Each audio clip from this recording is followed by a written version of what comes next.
नमस्कार प्रेस कालिया नहीं आसला नुआ अपडेट कौन आम राज्य सरकार घोषणा कर भूमिहीन चाषी क्षुद्र चाषी क्या केते मिल मोर भिडटी संपूर्ण देखिए ना बुझीपारे जमा स्किप करेंगे आ भिड को नुआ आसते चैनल को सब्सक्राइब करें लाइक करेंगे शेयर करेंगे चैनल स्टार्ट करें आज न्यूज राज्य सरकार घोषणा कर मार्च मास 3 तारिख कि 2 तारिख भितर आमर कालिया सहायता प्रदान करा जेहेतु आगु को निर्वाचन आसी आम राज्य सरकार नवीन पट्टनायक मुख्यमंत्री घोषणा कर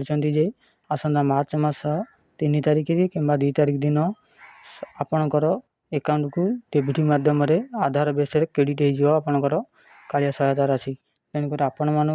को अनुरोध कराऊँचे यथाशीघ्र आपण मैंने बैंक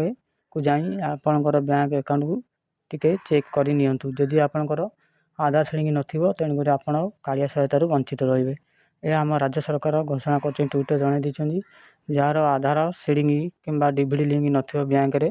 से माने कालिया सहायता वंचित रहिबे। सूत्रु जना पड़े राज्य सरकार श्रीजुक्त नवीन पट्टनायक आम घोषणा कर भूमिहीन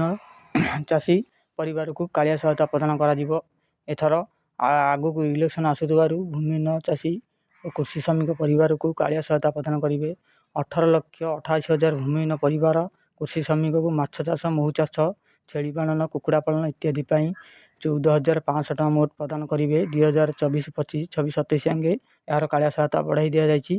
तेणुक सेमती क्षुद्र चाषी नाममात्र चाषी को 2,000 प्रदान करे बोली आशा करा तेणुक आसंता मास मार्च मसरे फास्ट सप्ताह 2-3 तारिख भितर यह प्रदान करेंगे। आपण मैंने बैंक को जाए तुरंत इ कैश करनी डीबीडी आपण माध्यम पैसाटी प्रदान करा आपड़ जदि यह नक आप पैसा वंचित रहिबे।